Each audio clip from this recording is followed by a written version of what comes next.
welcome to my channel, or welcome back to my channel. My name is Casey and I am a 21-year-old living in San Francisco, and this past weekend I went apartment hunting in San Francisco. And some background information on me is that I was going to school in New York City and I was actually going to graduate this fall semester, but because of Corona and everything that has been going on in this chaotic world, I had to move back home to San Francisco, and I have been living here for almost 5 months.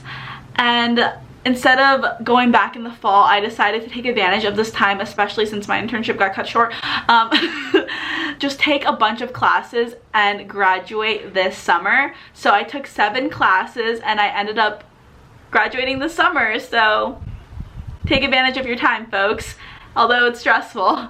So now that I am in my post-grad phase, I have been on the job hunt. I have been applying to so many jobs in San Francisco, and although I don't have a job secured yet, I did want to move out eventually, like in a month or so.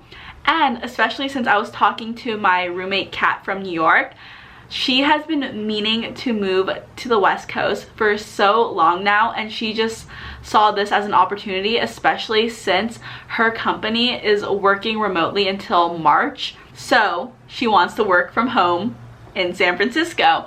And I just saw this like the universe is giving us a chance to live together again, and in my favorite city ever. Sorry, New York, Corona kind of gave you bad vibes for me. So that is where we are at. She doesn't plan on coming here until August, and I don't plan on moving out in the next few weeks, but I just thought it would be fun to go apartment hunting and see what's out there at what price range. And when I tell you SF rent is the lowest it has been in years, I am not shitting you. I have never been so shook in my life, because you are able to get a 2-bedroom apartment in San Francisco for less than $3,000 now, which is insane. So definitely have to take advantage of the cheap rent. And when I say cheap rent, I know paying $2,500 a month for a 2-bedroom is not cheap by any means. That could literally get you a whole house in Bumblefuck. But for San Francisco, it's a good deal. So when I say cheap, it's not cheap. So I decided to go and look at 3 apartment places this past weekend, and I am so excited to show you guys. So yeah. So this first apartment I went to see was in Nob Hill, aka the most prime location in Nob Hill. It was 2 blocks away from a Whole Foods, 2 blocks away from a Trader Joe's, a bunch of coffee shops, so many parks, and I just loved the area. It was quiet, it was quaint, it was clean, which is super important for San Francisco because typically it is a mess, but this area was so nice.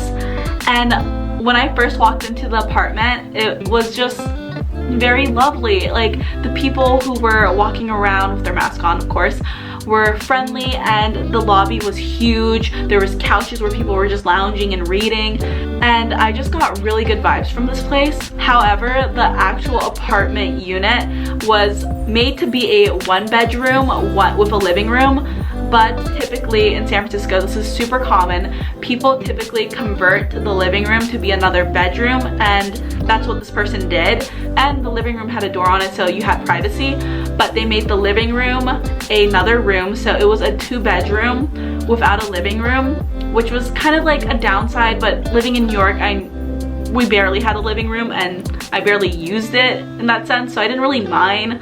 But the kitchen was pretty standard. It was really small, but I'm used to that, and the bathroom was standard as well. I thought that the rooms could use more lighting, but the rooms were huge. Both rooms could fit a full or queen size bed, a desk, a couch, and a table, which is insane, and even dressers, and I just thought that was really nice. However, there wasn't a living room, so that was the downside of the place. And the price of this place was $25.50, so split between 2 people, that's not bad at all, especially for San Francisco. Moving on to the next place, it said Nob Hill, but it was actually on the cusp of Nob Hill and the Tenderloin, so lower Nob Hill, but it was just the most sketchy street ever. And I grew up like going downtown in San Francisco, and I never felt this sketched out before. So the street definitely had some sketchy people. It was pretty dirty and busy, but the rooms were super cheap.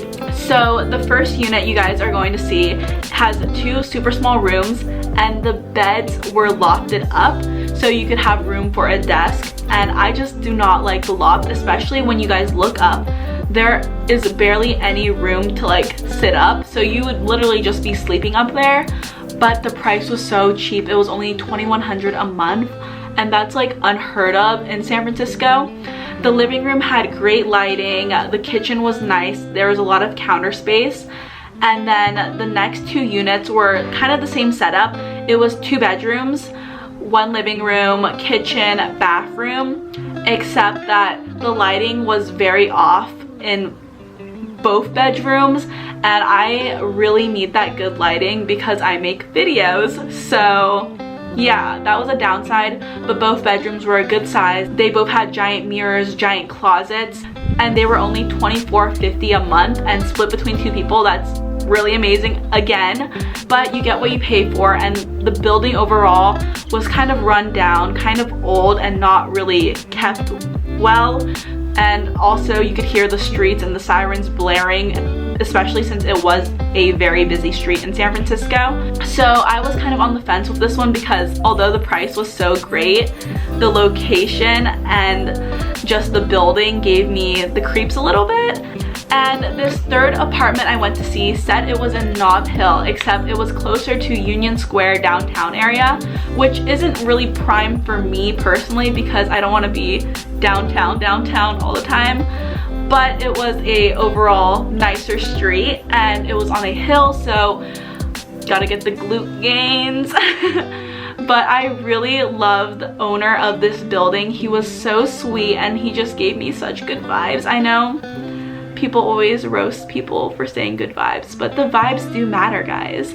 And he was just the sweetest person ever. The apartment building was so modern, so nice. There was nice laundry downstairs, and the lobby going in had nice modern mirrors, and there was a security camera. It was super safe and secure. And the actual unit was fairly small, but the exposed brick got me so freaking wet because I love exposed brick, especially like living in New York. I always fantasized about having an apartment with exposed brick, and this was the only unit in the building that had exposed brick. But one room was definitely bigger than the other, and both rooms did not have closets, which is a very big turn off of mine because I have so much clothes. And one bedroom had a really horrible lighting in it because although it had a big window, the window was being covered up by this next door tree that had branches covering the window, so it was just dark and depressing in there, especially with the brick. That makes it more depressing. But the other room was large with great lighting, and I did not want to stick myself in that little room or my roommate cat in that room. But the living room was nice and spacious. The kitchen was nice and standard, and the bathroom was very nicely remodeled and new. Another upside of this place was they had a backyard area with a hammock, bunch of chairs, so you could just sit out there and drink your wine and just have a grand old time. But those are all 3 apartments I went to see, and yeah, which one will I end up in? Who knows?